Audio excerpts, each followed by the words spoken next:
Thank you for being a part of my VIP mailing list.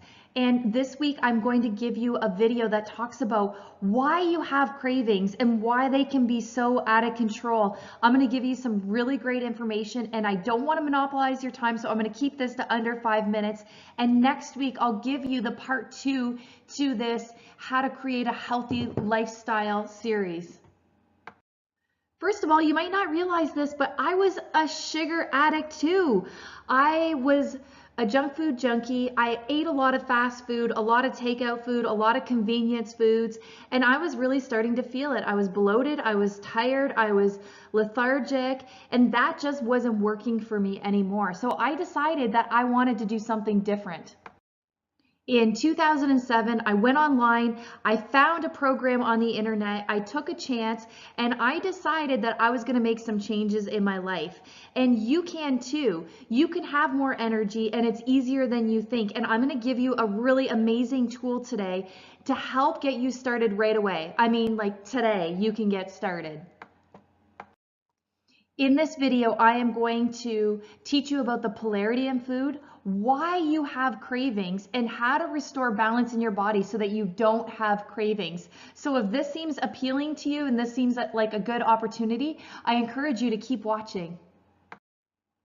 Eliminating physical cravings is one huge advantage to being able to live a healthier lifestyle. When you live a healthier lifestyle, you have your best body, you have your best moods, and ultimately that means you get to create the best life ever. So keep watching, keep listening, and I'm really excited that you're here. There are three main challenges when we want to create healthier habits. I am going to talk to you this week about challenge number 1. We don't know why. We don't know why we have sugar cravings, why the cravings feel so out of control, and what to do about it today. The polarity of food is based on the principle that everything in our life has two polarities or extremes: hot, cold, hard, soft, noisy, quiet, light, and dark. Food is the same. Food has polarities too. We are taught that food is fuel, and that is true, but it also has energetic qualities that are beyond the science of calories, fat grams, nutrient values. So for example, leafy green vegetables that grow out of the ground, they have an upward or a lifting energy. Root vegetables, for example, have more of a grounding energy. They grow in the ground. Nobody ever leaves a restaurant after eating a salad saying, "Oh my gosh, I feel so full, I feel so heavy." It doesn't happen that way.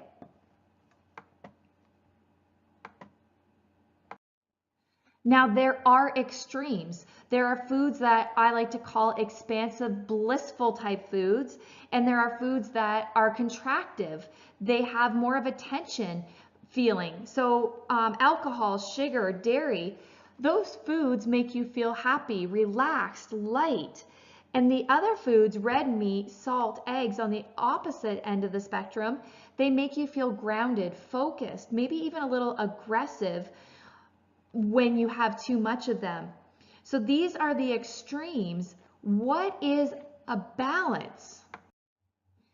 The balance are all the whole foods that you eat: leafy greens, nuts and seeds and fruits and vegetables and lentils. And if you're not vegetarian or vegan, sometimes poultry and fish. They create balance. So when you're eating a lot of foods that are expansive or contractive, your body is going to crave balance. And these foods create balance within our body. Because expansive bliss foods and contractive foods are like the opposite end of the spectrum, I want you to think of it like a pendulum.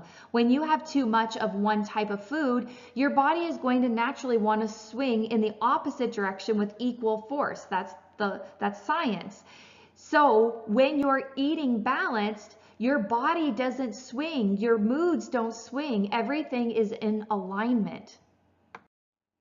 Just like we have contractive foods and expansive foods, we have contractive activities: running, working too much, partying, staying up late, stress. When we do too much of those things, what does our body naturally crave? The opposite. What's the opposite? relaxation, but there's a problem with this. We often don't know how to relax, or we don't have time to relax. So what we do when our body is begging for relaxation, we turn to food, we turn to alcohol, we turn to carbohydrates, because that is what we associate with relaxation, when really your body is begging for a break. Your body is begging to relax, sleep, read, meditate, walk, take a bath, but we don't allow ourselves to do those things because we load up on all the reasons why we don't have time to do those things. I told you I was going to honor your time, so I hope you got some valuable information in this really quick video. Stay tuned next week. Watch for my email. Challenge number 2. Why is it so hard to give up sugar? Why is it so hard to live a healthy lifestyle? Why is it so hard to create healthier habits? We sometimes have this idea that we're unmotivated, or we don't have the time, or we don't have the energy. But there's something else deeper that's going on underneath the surface, and I am going to share with you next week what's really going on. And let me tell you, it has nothing to do with your lack of motivation. It has nothing to do with your drive or your focus. It has something to do with the foods that we're eating that's causing you to not be able to really live a healthy lifestyle. So keep watching, and thank you. If you want to share this video with somebody that you think might benefit, I really would encourage you to do that. And I thank you again for your support.